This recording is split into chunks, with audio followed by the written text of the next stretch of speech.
నమస్తే, మీరు చూస్తుంది గురు యాదవ్ ఫార్మింగ్. ఈరోజు మా పొలంలో వచ్చేసి ఆలుగడ్డ వేసుకోవడం జరిగింది. మరి ఆలుగడ్డ వేసుకొని కూడా గత నెల రోజులు అవుతుంది. మరి దీనికి తగిన జాగ్రత్తలు మరియు మాకు ఖర్చు ఎంత వచ్చింది అని వివరించడం జరుగుతుంది. ప్రస్తుతం ఈ పంటకాల వ్యవధి వచ్చేసి 90 రోజులు, అంటే 3 నెలల పంటకాల వ్యవధి ఉంటుంది. ప్రస్తుతం ఇప్పుడు మన ఆలుగడ్డ వచ్చేసి ఇలా ఉంది.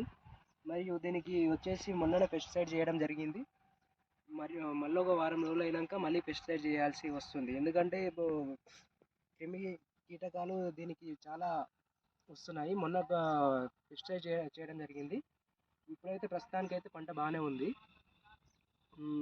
ఇప్పుడు ఏంటంటే ఇప్పుడు మనము ఓన్లీ వచ్చేసి ఇప్పుడు ఫోకస్ ఏంటంటే ఇప్పుడు మనము దీన్ని 2 రోజులకు ఒకసారి దీనికి వాటర్ వేయడం జరుగుతుంది. అంటే ఎక్కువ మోతాజులో వాటర్ వేసుకుంటే కూడా దీనికి నేలలో తేమ శాతం ఎక్కువయ్యి మన పంట దాంట్లో పడిపోవడం జరుగుతుంది. అలాగే ఇంకా ఏంటంటే ఇప్పుడు మన ఈ ఆలుగడ్డ పంట సాగు వచ్చేసి మనకు అక్టోబర్ నుండి నవంబర్ మధ్యలో వేసుకోవడం జరుగుతుంది. ఈ పంట సాగు వచ్చేసి మనకు తేమ శాతం ఎక్కువ ఉన్న నెలలో అయితే చాలా మంచి దిగుబడి వస్తుంది. అలాగే మన సాయిల్ వచ్చేసి మనకు హార్డ్ సాయిల్ కాకుండా మనకు అల్కా సాయిల్ ఉండేటట్లు ఉంటే మనకు దిగుబడి కూడా చాలా ఎక్కువ.